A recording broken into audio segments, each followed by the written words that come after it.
அனைவருக்கும் வணக்கம். மகர ராசிக்காரர்களுக்கு ஜென்ம ராசியில் ராசியின் அதிபதி வக்ர நிவர்த்தி பெறுகிறார் 23/10/2023 முதல். அது மட்டுமல்லாது அவர் 20 டிசம்பர் 2023 முதல் ஜென்ம ராசியை விட்டு முற்றிலும் விலகுகிறாருங்க. எனவே இதன் காரணமாக கண்ணுக்கு தெரியாத பெரிய கண்டம் அகர்ந்து விட்டது. இனிமேல் தான் மெயின் பிக்சரை என்று சொல்லக்கூடிய வகையில் நன்மை நிறைந்த விஷயங்களாக எவையெல்லாம் அமைய போகின்றன என்பதை சற்று விரிவாக பார்க்கலாம் வாங்க. மகர ராசிக்காரர்களை பொறுத்த வரைக்கும் ராசியின் அதிபதியாக இருக்கிறாருங்க சனி பகவான். அது மட்டுமல்லாது அவர் 2ஆம் இடத்தின் அதிபதியாகவும் இருக்கிறார். அப்படிப்பட்டவர் ஜென்ம ராசியில் வக்ர நிவர்த்தி பெற்று சஞ்சரிக்க போகிறாருங்க. டிசம்பர் 20க்கு பிறகு ஜென்ம ராசியை விட்டு விலகி 2ஆம் இடமாகிய குடும்பஸ்தானத்தில் பாத சனியாக அமர்ந்து சஞ்சரிக்க போகிறாருங்க. இப்படிப்பட்ட இந்த தருணத்தில் 7.5 சனியில் முதல் 5 ஆண்டுகள் முழுமையாக நிறைவடைகிறது. கடந்த சில ஆண்டுகளாக ஏற்பட்ட பல்வேறு விதமான சிரமங்கள் அனைத்தையும் முற்றிலும் விலகுகின்றன. அதிலும் குறிப்பாக கண்ணுக்கு தெரியாத பல கண்டங்கள்ல இருந்து விலகுகிறாருங்க ராசியின் அதிபதியான சனி பகவான். ஏனென்றால் மனித வாழ்வில் மிகப்பெரிய மாற்றத்தையும் தாக்கத்தையும் ஏற்படுத்தி கொடுக்கக்கூடிய சக்தி வாய்ந்த வல்லமை வாய்ந்த கிரகமாக இருப்பவர் சனி பகவான். அவர் ஒருவருடைய ஜாதக அமைப்பில் மிக வலுவாக 3, 6, 11 ஆகிய இடங்களில் அமரும் போது அசுர வளர்ச்சியும் நன்மையும் நிறைந்து கிடைக்கும். 5, 10, 9 ஆகிய இடங்கள்ல ஒரு நடுநிலையான பலன் கிடைக்கும். ஆனால் அதே சமயம் அதீத சிரமத்தை சந்திக்க வேண்டிய ஒரு சூழ்நிலை ஜென்ம ராசியிலோ அல்லது அஷ்டமஸ்தானத்திலோ சஞ்சரிக்கும் போது ஏற்படுங்க. அதில் ஒரு இடமான ஜென்ம ராசியில் தான் தற்போது ராசியின் அதிபதி வக்ர நிவர்த்தி பெறுகிறார். இது சாதகமற்ற அமைப்பாக பார்க்கப்பட்டாலும் ராசியின் அதிபதி முழு ஆட்சி பலம் ஜென்ம ராசியில் பெறுவது வரவேற்கத்தக்க ஒரு அமைப்பாகவும், மிக விரைவில் அவர் ஜென்ம ராசியை விட்டு விலகுவது மிகப்பெரிய சிரமங்கள் குறைந்த ஒரு அமைப்பாக பார்க்கப்படுகிறது. அது மட்டுமல்லாது சனி பகவான் நீதி தவறாத, நடுநிலை தவறாத, நியாயஸ்தராக செயல்படுபவர் தான் சனி பகவான். ராசியின் அதிபதி மட்டுமல்லாங்க, அவர் ஒரு நடுநிலை கிரகமாக பார்க்கப்படுகிறார். நாம் செய்த பாவ புண்ணியங்களை துல்லியமாக கணக்கிட்டு அதன் அடிப்படையில் தான் நன்மை தீமை கொடுப்பாருங்க. எனவே அவர் ஜென்ம ராசியை விட்டு விலகினாலும் ஜென்ம ராசியில் வக்ர நிவர்த்தி பெற்று சஞ்சரித்தாலும் நல்ல பலன்கள் நிறைந்து கிடைப்பதற்கான வாய்ப்பு நிச்சயமாக மகர ராசிக்காரர்களுக்கு கிடைக்கிறது என்பதை தெளிவாகவும் துல்லியமாகவும் உறுதிப்படுத்துகிறாருங்க. இந்த தருணத்தில் பல்வேறு விதமான சிரமங்கள் விலகுவதற்கான வாய்ப்பும் யோகமும் கிடைக்கிறது. அது மட்டுமல்லாது ஜென்ம ராசியில் அமர்ந்திருந்தாலும் கண்ணுக்கு தெரியாத பல கண்டங்களை அகற்றி விடுகிறாருங்க ராசியின் அதிபதியான சனி பகவான். ஏனென்றால் உதாரணமாக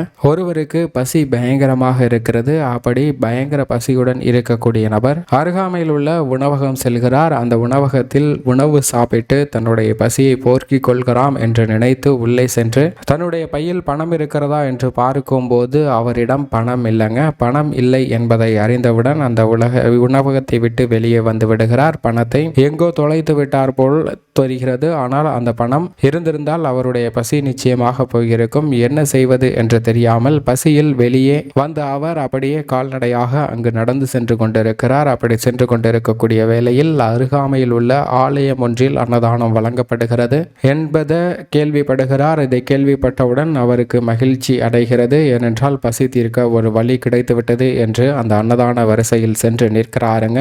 நீண்ட வரிசையில் பொறுமையாக காத்திருந்து அந்த அன்னதான உணவையும் பெறுகிறார். அந்த உணவை பெற்று அங்கிருந்து சென்று வேறொரு இடத்தில் அமர்ந்து சாப்பிடலாம் என்று சென்று கொண்டிருக்கக்கூடிய வேளையில் பின்னால் இருந்த ஒரு நபர் அவரையும் தெரியாமல் இடித்து விடுகிறார். 2 நபர்களுமே தடுமாறி கீழே விழுகின்றனர். அந்த உணவும் கொட்டி விடுகிறது. தன்னுடைய பயங்கர பசியை தீர்க்க வழி கிடைத்தும் அந்த பசி தீர்க்க முடியாமல் போனதை நினைத்து பயங்கரமாக புலம்புகிறார். அவருடைய வேதனையை, கோபத்தை அங்கு வெளிப்படுத்துகிறாருங்க. அப்படி வெளிப்படுத்தினாலும் அங்கு கண்ணுக்கு தெரியாத ஆபத்து நீங்கப்பட்டிருக்கிறது என்பதுதான் யதார்த்தமான உண்மை. ஏனென்றால் அந்த நபர் அன்னதானம் பெற்று வரக்கூடிய வழியில் அந்த நபருடைய தட்டிற்கு மேலாக ஒரு கழுகு தன்னுடைய இறைக்காக ஒரு பாம்பை தூக்கி கொண்டு செல்கிறது. அந்த கழுகிடமிருந்து தப்பிப்பதற்காக பாம்பு முயற்சி செய்யும் போது தன்னுடைய விஷத்தை கக்குகிறது கழுகின் மேல். அந்த விஷமானது கீழிருந்த இவருடைய தட்டில் விழுந்து விடுகிறது.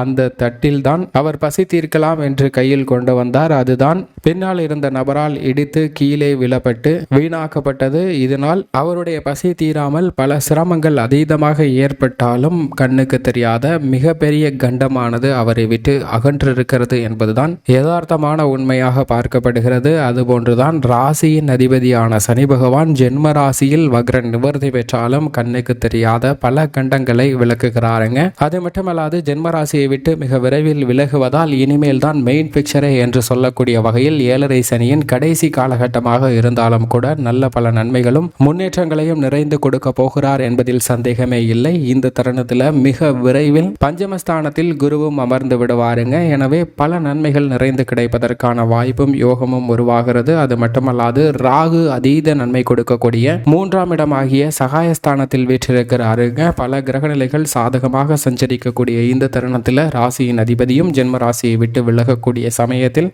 இனிமேல் தான் மெயின் பிக்சரே என்று சொல்லக்கூடிய நல்ல பலன்கள் நிறைந்து கிடைக்க போகிறது என்பது யதார்த்தமான உண்மையாக பார்க்கப்படுகிறது. பல்வேறு விதமான மன போராட்டங்கள் வேதனைகளில் சிக்கி தவிக்கக்கூடிய மகர ராசிக்காரர்களுக்கு நிச்சயமாக அந்த சிரமங்கள் அனைத்துமே குறையும். மகர ராசிக்காரர்களுக்கு எதிர்பார்த்தபடியே அனைத்து விதமான நன்மைகளும் நிறைந்து கிடைக்கும். குடும்ப ரீதியாக பல்வேறு விதமான சுப நிகழ்வுகளை இனிமையாக திட்டமிட்டு நடத்தலாம். கவலைகள் அனைத்தும் உங்களை விட்டு விலகக்கூடிய ஒரு தருணமாக பார்க்கப்படுகிறது. ராசியின் அதிபதி வக்ர நிவர்த்தி பெற்று முழு ஆட்சி பலம் பெறுவது, திருமணம் உள்ளிட்ட பல்வேறு விதமான இனிமையான சுப நிகழ்வுகள் நிச்சயமாக கைகூடும்.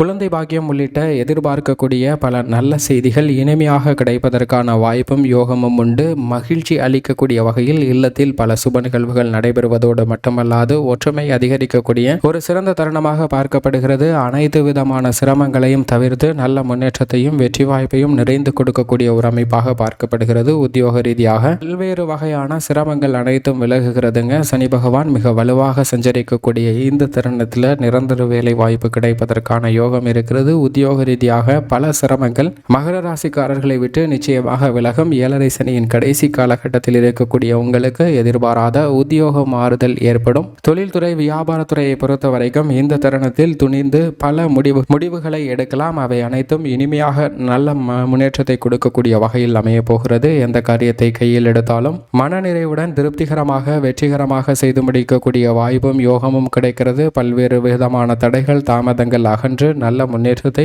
நிறைந்து பெறுவதற்கான வாய்ப்பும் யோகமும் உருவாகக்கூடிய ஒரு தருணமாக மகர ராசிக்காரர்களுக்கு அமைகிறது என்பதில் சந்தேகமே இல்லை. கலைத்துறையின் அதிபதியாக இருக்கக்கூடிய சுக்கிரன் ராசியின் அதிபதியான சனிக்கு நட்பு கிரகமாக பார்க்கப்படுகிறாருங்க. எனவே இந்த தருணத்தில் கலைத்துறையில் புதிய வாய்ப்புகள் நிறைந்து கிடைக்கும். அதிலும் திரைப்பட துறையில் மிகப்பெரிய அளவில் வளர்ச்சி பெறுவதற்கான வாய்ப்பும் யோகமும் உண்டு. சின்ன திரையில் மிகப்பெரிய அளவுக்கு சந்தர்ப்பங்கள் கிடைக்கக்கூடிய ஒரு தருணமாகவும் பார்க்கப்படுகிறது. மற்ற கலைத்துறை ரீதியான பணிகளிலும் நல்ல வரவேற்பும் முன்னேற்றமும் கிடைக்கக்கூடிய ஒரு தருணமாக அமைகிறது. அரசியல் சார்ந்த பணிகளில் இதுவரை இருந்த சிரமங்கள் நிச்சயமாக குறையும். பல நன்மைகள் இணைந்து கிடைக்கக்கூடிய ஒரு தருணமாக பார்க்கப்படுகிறது என்பதை உறுதிப்படுத்துகிறாருங்க ராசியின் அதிபதியான சனி பகவான். மாணவ மாணவியரை பொறுத்த வரைக்கும் கல்வி சார்ந்த விஷயங்கள்ல நல்ல முன்னேற்றம் கிடைக்கும். விவசாயத்துறையின் அதிபதியான செவ்வாய்க்கு பகை கிரகமாக இருந்தாலும் செவ்வாய் சாதகமாக சஞ்சரிப்பதால் விவசாயத்துறையில் நல்ல வளர்ச்சி கிடைக்கும். ராசியின் அதிபதியும் ஜென்ம ராசியை விட்டு விலகுவதால் புதிய நிலம், ஆடு மாடு வாங்குவதற்கான அதிர்ஷ்ட யோகமும் உண்டு. பெண்மணிகளை பொறுத்த வரைக்கும் இந்த தருணத்தில் பல சிரமங்கள் உடல் ரீதியாக ஏற்பட்ட விஷயங்கள்ல மாறுதல் ஏற்படுகிறது. மன ரீதியாக இருந்த கற்பனையான கவலைகளும் பயங்களும் நிச்சயமாக நீங்குகிறது. மேலும் சிறந்த நன்மை பெறுவதற்கு நிச்சயமாக மகர ராசிக்காரர்கள் வாரத்தில் சனிக்கிழமை விரதம் இருந்து அருகாமையில் உள்ள சனி பகவான் அல்லது பெருமாள் அல்லது ஆஞ்சநேயர் ஆலயம் சென்று வழிபாடு செய்யுங்கள். இயன்றால் ஒரு முறை திருநள்ளாறு சென்று சனி பகவானை தரிசித்து வாருங்கள். நல்ல பலன் நிறைந்து கிடைக்கும் மகர ராசிக்காரர்களுக்கு.